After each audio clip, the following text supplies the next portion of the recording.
আসসালামু আলাইকুম, শুভ সকাল বন্ধুরা। আপনারা সবাই কেমন আছেন? আজকে আমি নতুন একটা রেসিপি নিয়ে হাজির হয়েছি। সেটা হলো পুঁই শাক, পটল, আলু দিয়ে আমি রুই মাছ রান্না করব। তো আপনারা আমার সঙ্গেই থাকুন।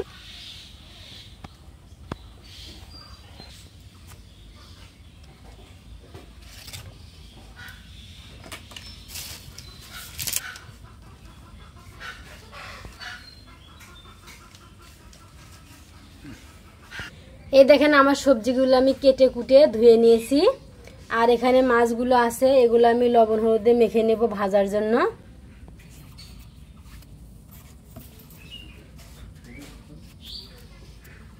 লবণ হলুদ দেওয়া শেষ, আমি এখন মেখে নেব।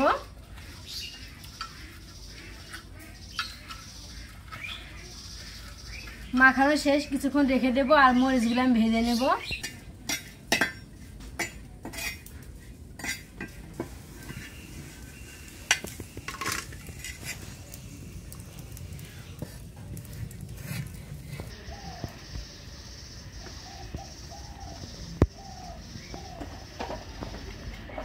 এখানে মাছটা ভেজে নেব, তেল গরম হয়ে গেছে।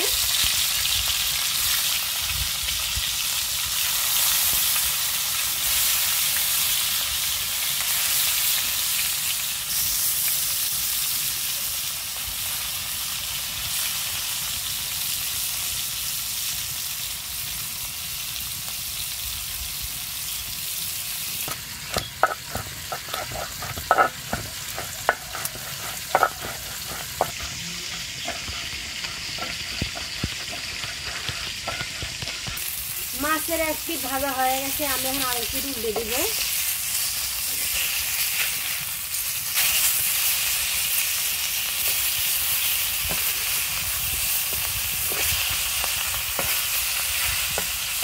এই কড়াইটাতে মাছ ভাজলে একটু লাগে না, কি সুন্দরভাবে উঠে যায়।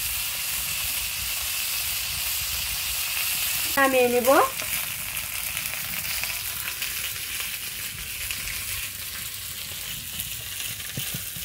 আর এটা আমি তরকারি রান্না করবো।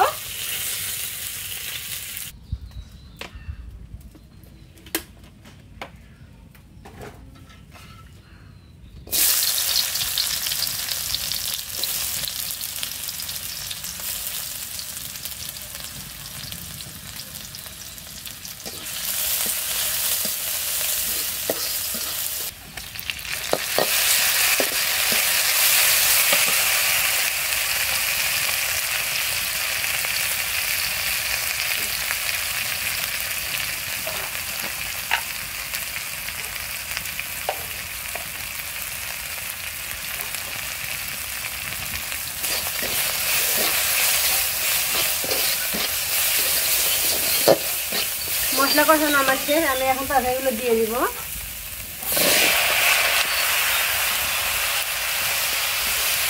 কিছুক্ষণ নাড়াচাড়া করে আমি তরকারিগুলো ঢেকে দেব।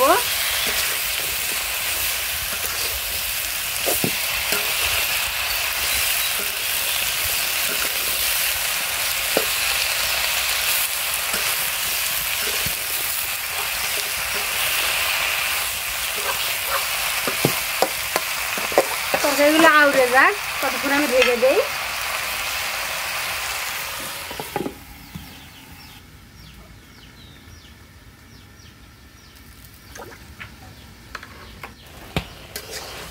তরকারিটা দেখেন আমার কি সুন্দরভাবে কষানো হয়ে গেছে। আমি কিন্তু ভালোভাবে তরকারিটা কষিয়ে নিয়েছি। তো কষানোর মধ্যে তরকারির স্বাদ, যে যত বেশি তরকারি কষাতে পারবে তার তরকারি তত বেশি স্বাদ হবে। এখন আমি ঝোলের পানি দিয়ে দিব।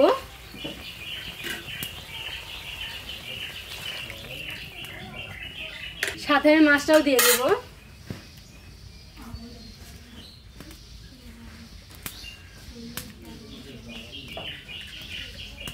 আবার আমি একটু ঢাকনা দিয়ে দেব। মেয়েদের কাজই কিন্তু রান্না বান্না, সংসারের কাজ করা। তো গুছিয়ে কাজ করলে কিন্তু সব কাজই অল্প সময়ের মধ্যে হয়ে যায়। আর সময় নিয়ে রান্না করলে রান্নাটা অনেক টেস্ট হয়। তাই আমাদের উচিত সময় নিয়ে রান্না করা। এখন আমি ঢাকনাটা খুলে দেখি রান্নাটা কেমন হইলো। ও একদম সেই হয়েছে গো।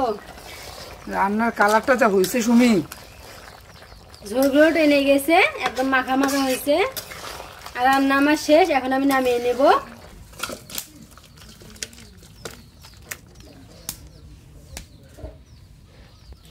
রান্নাটা একদম শেষ, দেখেন গরম গরম ধোয়া উঠছে। এখন আমি গরম ভাতের সাথে খাবো, কি যে মজা লাগবে, আমার তো ভাবতেই ভালো লাগছে।